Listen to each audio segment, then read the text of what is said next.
couple years, I sold a single family house for $215,000. I would have had to pay capital gains tax of almost half because this was an investment property. But instead, I paid zero. How did I do that? I paid zero money and I bought a 10-unit apartment with that money, and I did it all in the power of a 1031 exchange. I'm Dawn Connors at MortgageOne. I'm a senior loan officer and investor, and I wanted to talk to you today about the power of a 1031 exchange.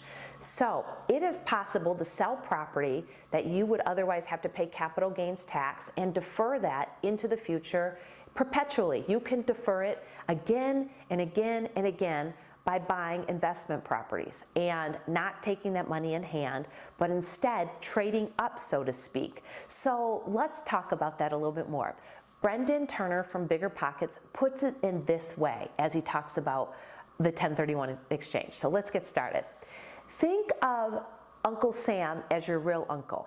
And Uncle Sam comes to you and says, hey,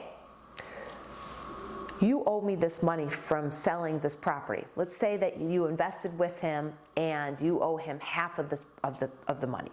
And he says, you've done such a great job, Dawn. You've done such a fabulous job with the investment. Instead of you owing me that money, I'm going to let you invest.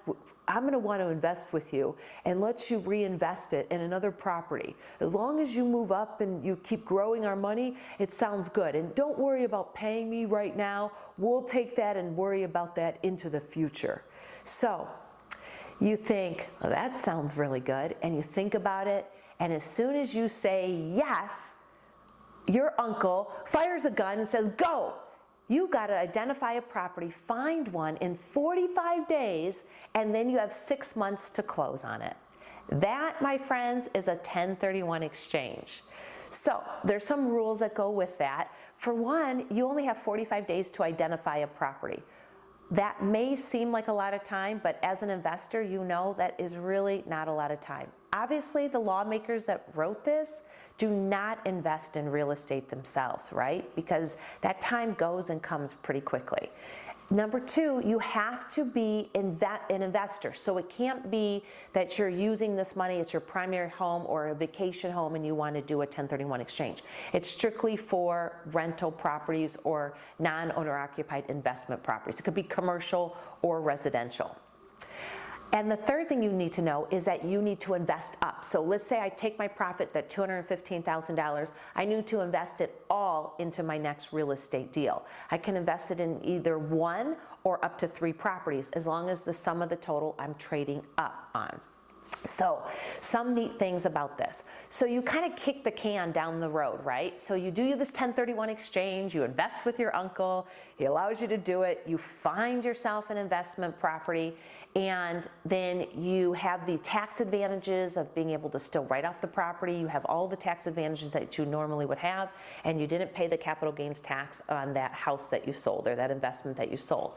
Well, eventually, when you do sell your property and you take your cash in hand, you are going to owe Uncle Sam a big fat check, a big fat bill. But who cares, right? Because you're going to be loaded because you have done this 1031 exchange, maybe even more than once, because you can do an exchange and then an exchange and an exchange.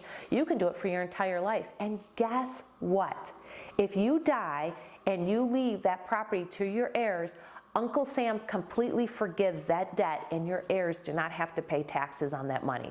That is pretty incredible, right? So it's possible to exchange forever and never pay taxes and pass it on to your heirs. On the other hand, because you only have 45 days to identify, there's many investors that make a bad decision on their investment property. And I've seen it time and time again, where they make a rush decision on buying an investment and then it doesn't work out.